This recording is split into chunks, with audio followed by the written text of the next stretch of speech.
আসসালামু আলাইকুম রহমতুল্লাহি বারকাতুহ। আমি doctor Kamal Hossain, consultant homeopathic medicine. আজকে যে বিষয়টি নিয়ে আলোচনা করব সেটি হচ্ছে ব্রেস্ট টিউমার। ইদানিং এত পরিমাণে পেশেন্ট পাওয়া যাচ্ছে যে ব্রেস্ট টিউমার সম্বন্ধে দিন দিন এটির পরিমাণ বেড়েই চলছে। কী কারণে ব্রেস্ট টিউমার হয়? আসুন বিস্তারিত আলোচনা করি। আসলে এর একাধিক কারণ থাকতে পারে।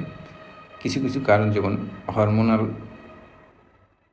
ইমব্যালেন্স বা হরমোনের প্রভাবে হতে পারে, যেমন পারিবারিক ইতিহাস থাকতে পারে, বয়সজনিত ব্যাপার আছে, জীবনযাত্রার মান, হরমোন থেরাপি বা সন্তান নেওয়া বা দেরিতে সন্তান নেওয়া। অনেক কারণে এই ব্রেস্ট টিউমার হতে পারে। ব্রেস্ট টিউমারের কিছু লক্ষণ, যেমন ব্রেস্ট টিউমারের মধ্যে ছোট ছোট গুটি হওয়া, কারো কারো ব্যথা থাকে, কারো কারো ব্যথা থাকে না, কারো কারো নিপিলের পাশ দিয়ে ছোট ছোট গুটি হয়, চাপ দিলে দৌড়াদৌড়ি করে, কারোটা শক্ত, আবার কারো কারো প্রচুর পরিমাণে ব্যথা হয়, ব্যথার যন্ত্রণায় মারে বাবারে করে চিৎকার করেন। আবার অনেকেই আছেন এর মধ্যে অপারেশন করিয়েছেন, অপারেশন করার পরে পাশ দিয়ে আবার হয়েছে, এগুলোও আছে। আবার কিছু কিছু হচ্ছে লাম্প বা চাকা, এইখানটায় বগলের নিচ দিয়ে হয়, চাকা হয়ে থাকে, লেবুর মতো অথবা আমলকির মতো অথবা মার্বেলের মতো বিভিন্ন রকমের হয়ে থাকে। যেহেতু আমি হোমিওপ্যাথিক ডাক্তার, হোমিওপ্যাথিতে এর কিছু ভালো ভালো মেডিসিন রয়েছে এবং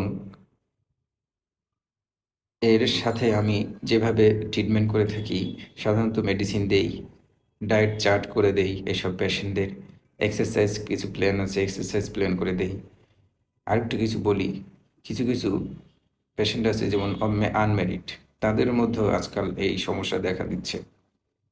তারা অনেক কষ্ট পাচ্ছে যে আমার তো বিয়ে শাদী হয় নাই, কেন হইল? আসলে রোগের কোনো কারণ নাই যে কেন হলো। মূলত হচ্ছে আমাদের যে খাবার-দাবার খাচ্ছি, আমরা মূলত যে ভেজাল খাবার-দাবার খাচ্ছি, এই ভেজাল খাবার-দাবার কারণেও আমাদের অনেক সময় হতে পারে।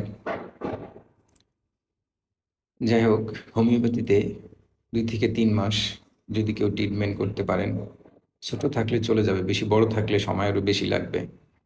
যেহেতু অনেকেই আছেন যে অপারেশন করে ফেলছেন, তারপরেও আবার হয়েছে, এটা একটা ভয়ের বিষয়।